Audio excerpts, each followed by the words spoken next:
Добро утро, почитувани гледачи, ново издание на емисијата Фактор здравје. Ви посакувам добре дојде, се надевам дека сте во голем број пред малите екрани, ќе го проследите и ова денешно издание, а го посветуваме на трудниците. Изборуваме за тоа кои се препораките и советите за трудниците полесно да го поминат летниот период и полесно да се справат со високите температури, бидејќи овој период некогаш знае да биде и напорен и стресен токму поради високите температури.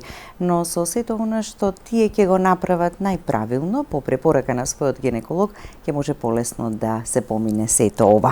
На оваа тема разговараме со доктор Милена Ѓоргиевска, специјалист гинеколог акушер од Промедика Медикал Центар.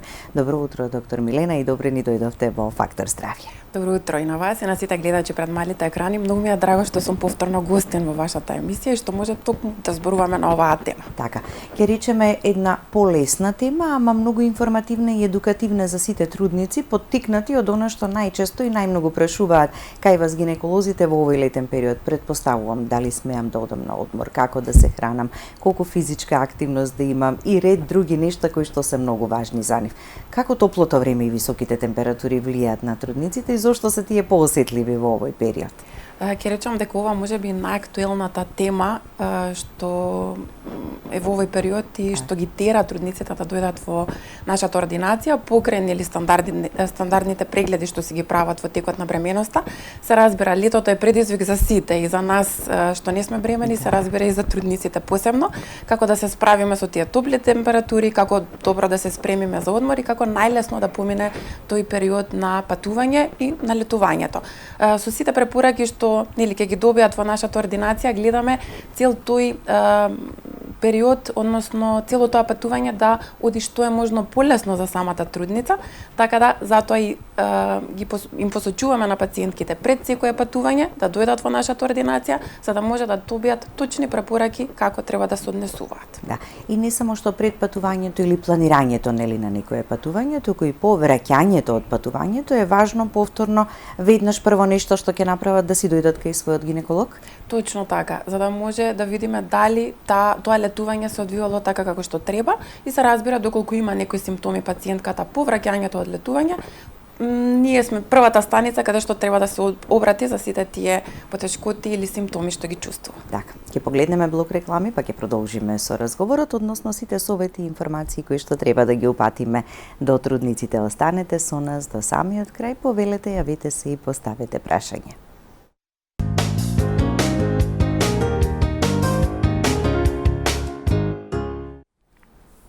Со доктор Милена Ѓоргиевска, специјалист гинеколог акушер од Промедика Медикал Центар, зборуваме за бременност во лето и некако ќе почнеме со ред. Рековме, ако веќе го планираат патувањето или да се оди некаде на одмор, треба претходно да се дојде на гинеколог.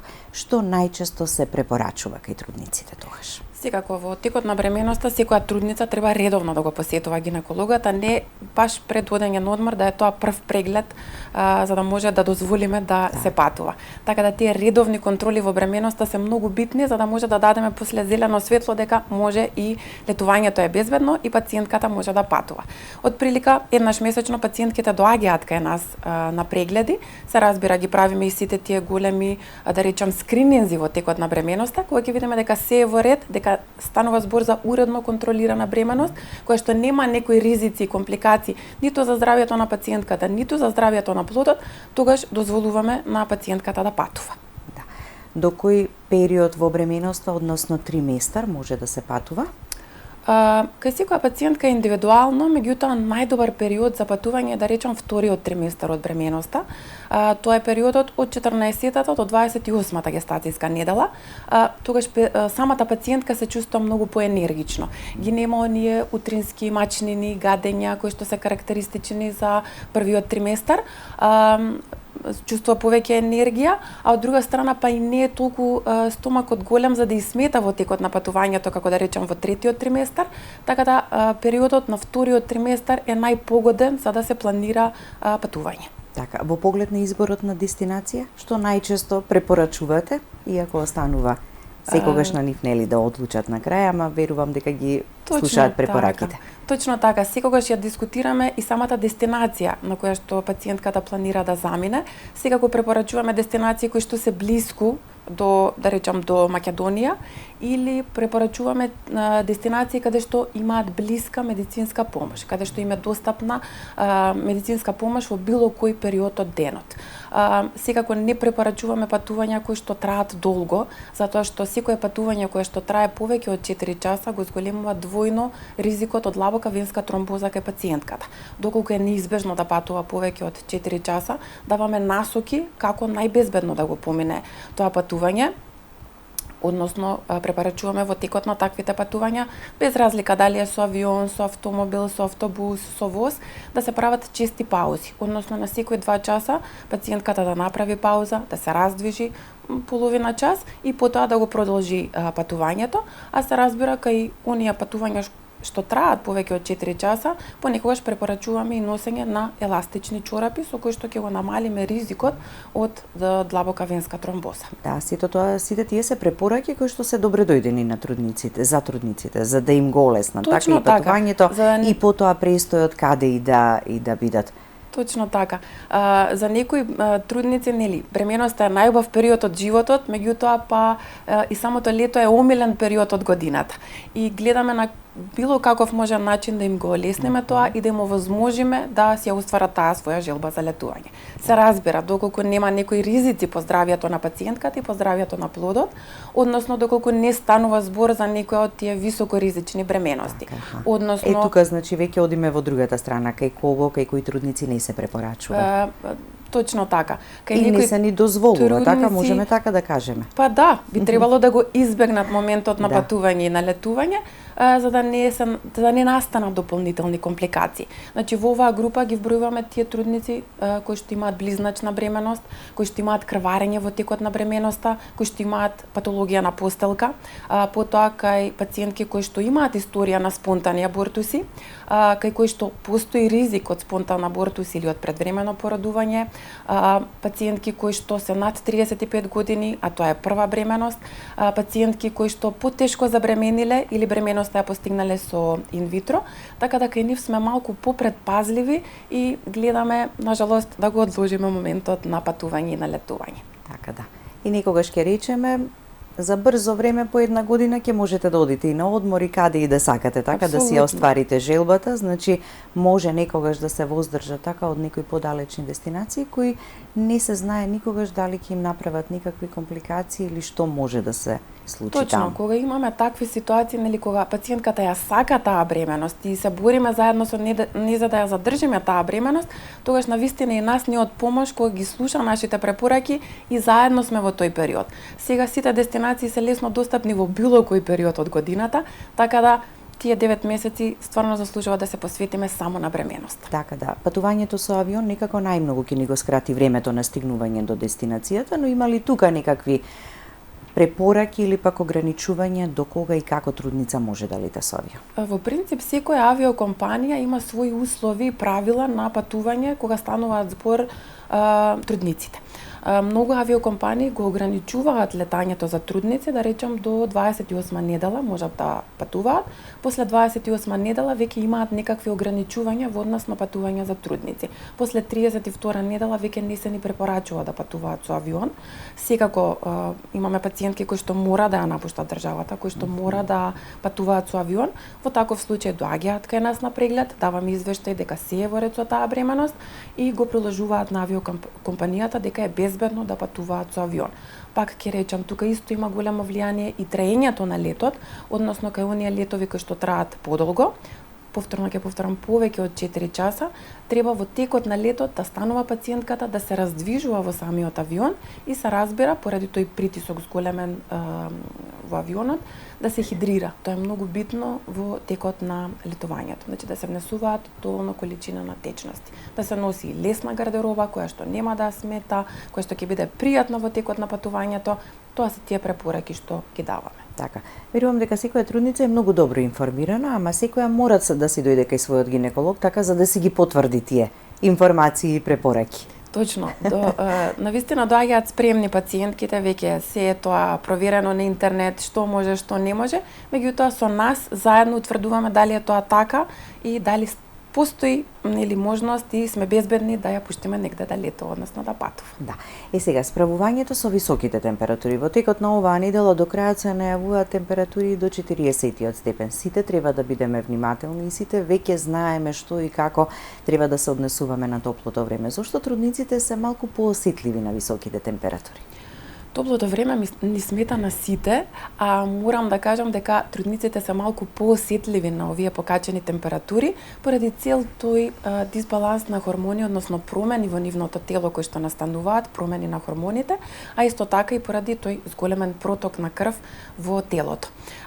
Самата бременост е состојба кога доаѓа до лесно покачување на самата телесна температура на пациентката и затоа справувањето со топлото е поголем предизвик кај трудниците за разлика од обичната популација. Секако треба да се следат сите оние препораки што ги даваме како доктори, меѓутоа сите и оние препораки што доаѓаат од владата за да не се излегува на топло, па постојат и денови кога трудниците се ослободени од одење на работа, така да гледаме во овој период тие високи температури да не предизвикаат никаков проблем во функционирањето на самата пациентка. Така. Во поглед на дехидрирањето, дали се посклони трудниците, често ли се појавува дехидрирање на телото, на организмот кај трудницата и зошто и како да се надмине сето тоа? Во текот на летото сите сме склони кон дехидратација затоа што не сме свесни за онаа вода која што ја губиме со потење. Поради покачената температура сите се потиме, трудниците може би повеќе, пак повторно резултат на тие промени во хормоните, меѓутоа водата која што ја внесуваат трудниците оди и дел за фетусот и дел за амнионската течност. Така да кога кажуваме дека треба да се хидрира, тоа треба да е внес од 2 до 3 литри вода дневно, тоа се негде 8 до 12 чаши. Се разбира да се внесуваат и сокови цедени, било какви напитоци кои што не содржат шеќер, и затоа велиме дека таа хидратација е многу битна во текот на бременоста. Дехидрираноста не само што може да се манифестира со конфузност, со зашеметеност, понекогаш и губење на свест, меѓутоа исто така може да предизвика и контракции на матката, Бракстон Хикс контракции, кои што не се штетни, меѓутоа може да ја исплашат самата пациентка и да ја вознемират. Така да треба да се внимава на внесот на течности, особено во лето. Во текот на целата бременост, меѓутоа особено во летниот период. Летниот период кога е зголемена потребата на организмот и затоа велиме хидрирање исклучиво со вода, се дополнително што ќе се напиеме, така исто е така добре дојдено, меѓутоа водата е секогаш на прво место и нека биде и во поголема количина, така во текот на денот, барем во овој период. Во поглед на исхраната. Каква да биде исхраната во текот на лето? Знаат никогаш некои да прокоментираат, најубаво е да сте трудница во лето, бидејќи можете постојано да шетате, да одите, да се штитите од високите температури, заштитени сте од настинки и инфекција, ама пак во летниот период си има други опасности кои што не демнат сите нас. Стомачните вируси и ред други нешта. Летниот период е погоден за трудниците, па и за сите нас, затоа што има навистина голем избор на овошје и зеленчук на пазарот и навистина ни е достапна таа здрава исхрана многу повеќе од било кој период во годината. Како и кај сите, така и кај трудниците во овој период треба да се трудат колку што е можно повеќе да се хранат здраво. Да се внесува овошје и зеленчук преку кој што ќе се внесе потребната количина на витамини и минерали. Меѓутоа покрај овошје и зеленчук треба да се внесуваат и останати продукти, како месо, риба, млечни производи, за да може да се внесат потребните протеини, калциум, кој што исто така потребен и за самата пациентка, меѓутоа и за правилен развој на бебенцето. Никакви посебни ограничувања во однос на исхраната кај трудниците нема, со тоа што треба да внимаваат секоја храна која што ја внесуваат да е добро термички обработена, односно доколку станува збор за овошје и зеленчук да е добро измиено. Најубаво е да се хранат дома, затоа што точно знаат што подготвуваат, точно знаат како е тоа спремено, меѓутоа кога одат во ресторан, тоа да е внимателно одбрана храна. Внесот на риба е често прашање кое што го добиваме во ординација, дали смеат да конзумираат риба во текот на бременоста? Да, 1 до 2 порции во текот на неделата е сосема доволно да се внесе како риба порција во текот на бременоста. треба да се ограничи. Која риба има ли ограничувања? Точно, да. Треба да се избегнуваат оние масни риби, како туна, ајкула, скуша, така да пастрмката што си имаме кај нас е идеален избор на риба, така да може слободно да се конзумира.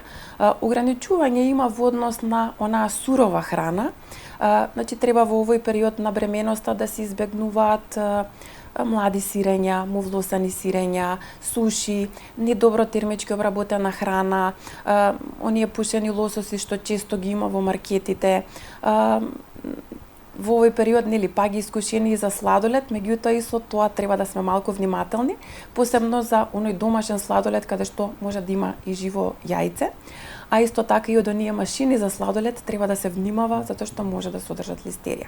Така да се што се конзумира умерено и што е добро термички обработено, може да се конзумира во текот на бременоста. И да се внимава во изборот, така се на разбира, храната. тука да не заборавиме да кажеме дека алкохолот никако не треба да е наменито и сите оние алкохолни коктели да се заменат со безалкохолни. Така. Трудниците имаат зголемен апетит. Не треба да јадат за двајца, иако го носат плодот нели во утробата, треба сето тоа да биде умерено, бидејќи и тежината, дополнително зголемената тежина во текот на бременоста и во летниот период веројатно може да направи одреден проблем. Односно потешкотија, ајде, не проблем, туку потешкотија, како да се помине денот. Тоа е навистина интересен мит. Доаѓаат пациентките кај нас бремени и не велат сега треба да јадам за двајца.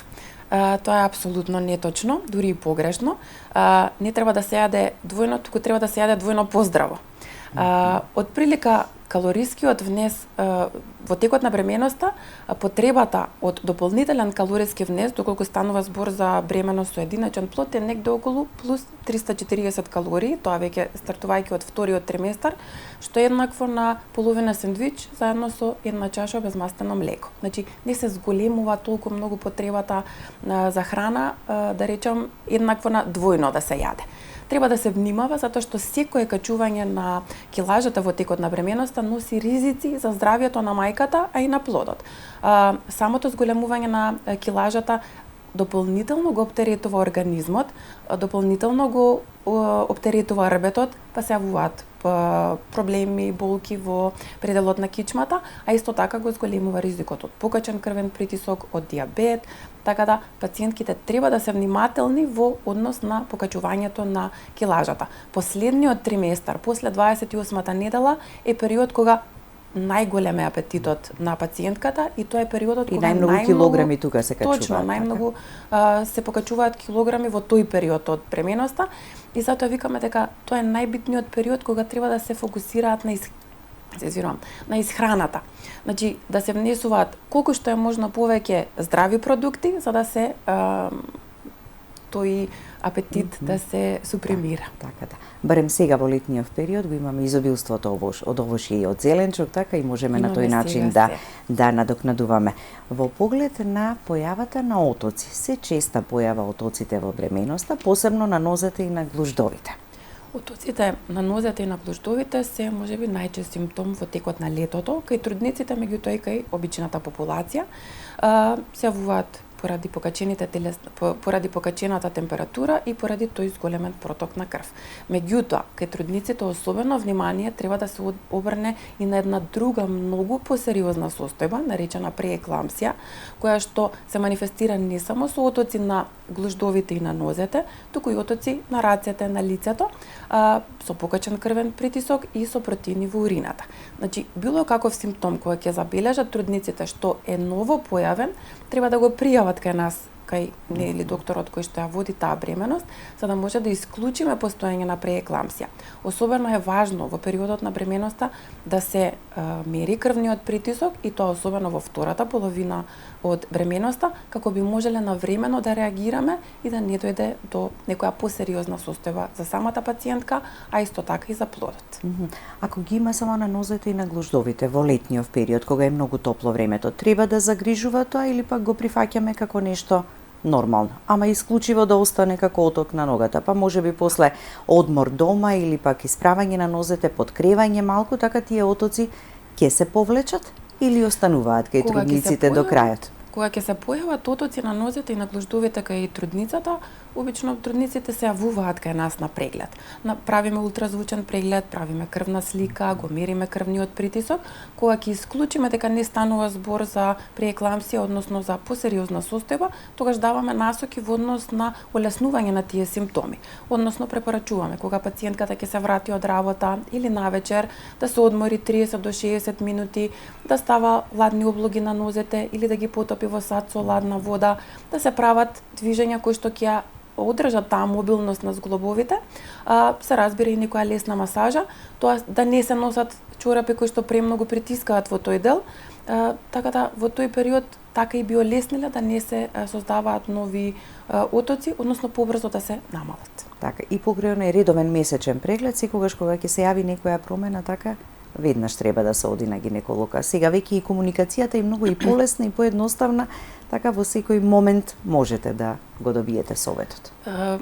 Бременоста е еден период кој што е предизвик за секоја пациентка и секој триместар, секој месец, секоја гестацијска недела носи своји новитети, своји промени во телото на пациентката. Кога ќе забележат било каква промена, треба да се јават на гинеколог за да видиме зошто е таа настаната промена и да им дадеме соодветна поддршка во тој период. Така да, еве и уште еднаш ќе споменеме за отоците да не ја прифаќаат состојбата како нормален тек од бременоста, туку ако нели се појави на рацете, лицето како што рековте, тогаш веќе и веднаш да побараат совети да се јават на лекар. Ќе погледнеме уште еден блок реклами, па ќе продолжиме со разговорот. Останете со нас до самиот крај.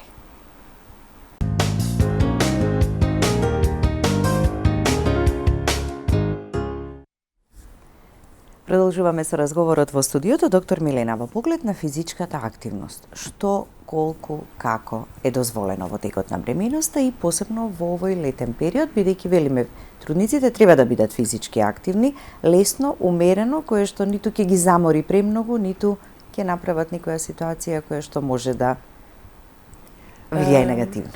Точно така, физичката активност е битна во било кој период од животот, па исто така и во бременоста. Не да се почнува со физичка активност во бременоста, туку да се почне и пред пациентката да остане бремена. Со самата физичка активност се одржува таа мобилност на зглобовите, која што е важна во текот на бременоста, а исто така и влие за подобро организмот да ја поднесе тоа зголемување на килажа која што е неминовна во текот на бременоста. Сега често добиваме прашање што можам да вежбам, што не можам да вежбам. Секоја умерена физичка активност кај што пациентката не е изложена на повреда е дозволена во текот на бременоста. Да речам, пливањето може би една од најидеалните, најдобри физички активности кои што може да има пациентката во текот на бременоста, се разбира доколку и претходно пливала. Меѓутоа треба да се има во предвид дека во текот на бременоста пациентката може многу полесно да се замори. Затоа не треба да е тоа пливање маратонски далечини, туку баш пливање покрај брегот, каде што ако се умори лесно може да се врати назад. Покрај пливање може да исто така препорачуваме во овој период нели пешачење, возење на статичен велосипед, јога, пилате за трудници, сето она кое што може да предизвика повреда, како тие контактни спортови, скијање, некои екстремни спортови не се препорачуваат баш во текот на бременоста. Кога зборуваме за физичка активност, секогаш велиме тоа да е умерена физичка активност. Односно, на пациентките најлесно им објаснуваме дека додека вежбаат, ако може во исто време да зборуваат, тоа значи дека умерено вежбаат. Тоа е идеалното темпо за вежбање. Така да тоа е некое темпо што треба да го одржуваат во однос на физичката активност. Така, пливање во базени не се препорачува, така тие како велиме затворени води, така бидејќи за секоја жена, секоја припадничка на понежниот пол, ризикот од инфекции тука е веќе зголемен, ама трудниците максимално да ги избегнуваат, ако можат. Точно. На базените има многу гужва, многу луѓе, така да ако може да се стави акцент, односно да биде тоа пливање во море, во езеро, тогаш тоа е многу подобар избор за самата пациентка. Така. Пишачењето во пораните утрински часови или приквечер, попладне, кога сонцето и не е толку јако. Кожата на трудниците и природно е малку понежна во тој период. Како да ја штитат и зошто треба да бидат посебно внимателни во заштита на кожата во овие екстремно високи температури? Точно, UV-зраците се штетни за сите нас во текот на летото, а особено за трудницата. Кај трудницата под дејство на таа промена на хормони кои што настанува во незиното тело, самата кожа е многу поосетлива на тие UV-зраци. Затоа и бара дополнителна заштита. Особено е осетлива кожата на лицето и кожата каде што се јавуваат стрии.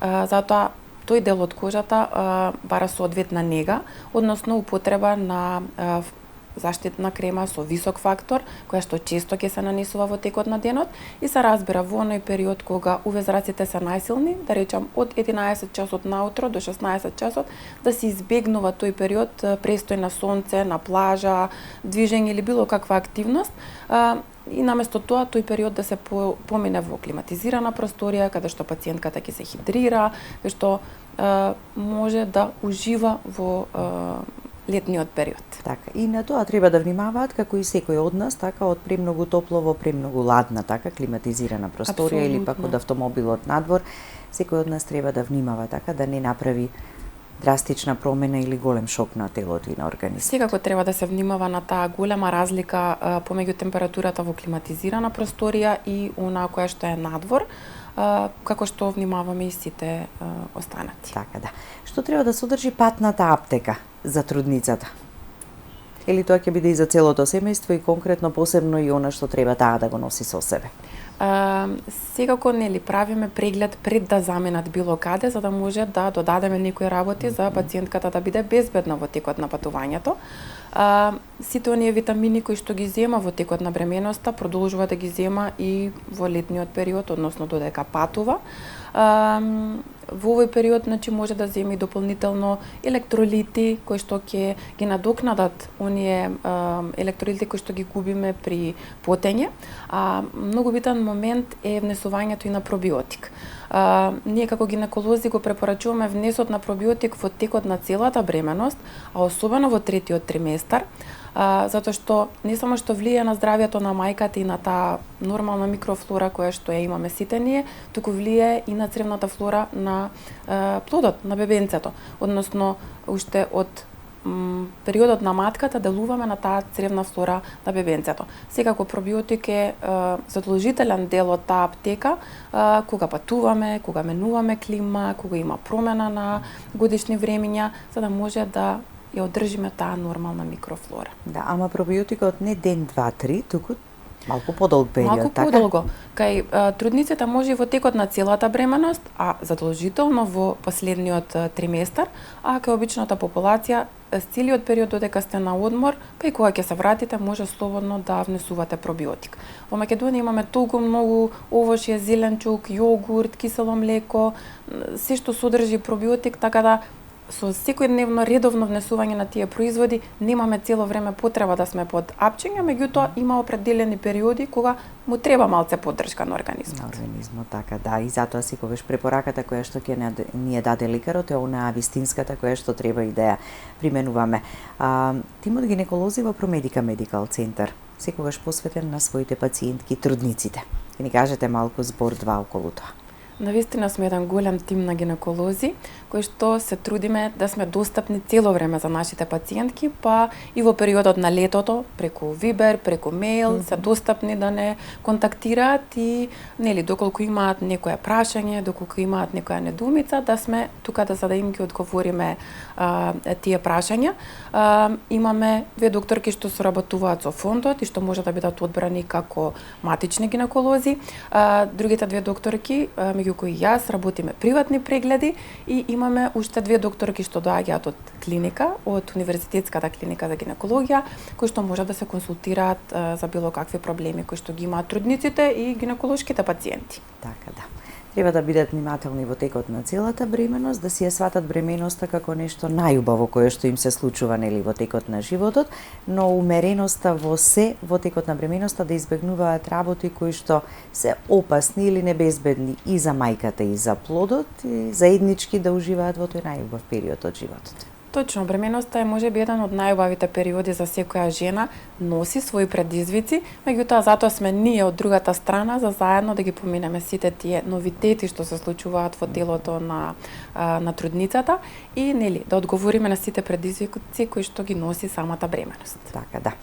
Во пресвет на овие жешки и високи температури кои што ќе ги имаме деновиве, препораката ќе биде, веќе добро ја знаат сите, да го избегнуваат најтоплиот период од денот, колку што е можно да седат во климатизирана просторија, да носат лесна облека која што ќе им биде удобна, секогаш кога излегуваат надвор да се носи шапка, шешир, капа, било што да се мачка крем со висок заштитен фактор и се разбира да се хидрира, да се внесува голема количество на вода. Тоа е многу важно токму во овој летен период. Доктор Милена, ви благодарам за гостувањето. Ќе имаме повторно прилика, ако не во оваа сега летна сезона, здравје понатаму од септември, повторно да ги упатуваме корисните совети до трудниците и сето она што значи правилна грижа, нега и добро водење на бременоста во тие 9 месеци. Ви благодарам уште еднаш за поканата. Навистина ми е драго секогаш да гостувам кај вас во емисија. Ви посакувам убави летен одмор на вас и на сите гледачи. Се гледаме во некоја наредна прилика. Така, благодарност уште еднаш, а ви благодарам и вам, почитувани гледачи,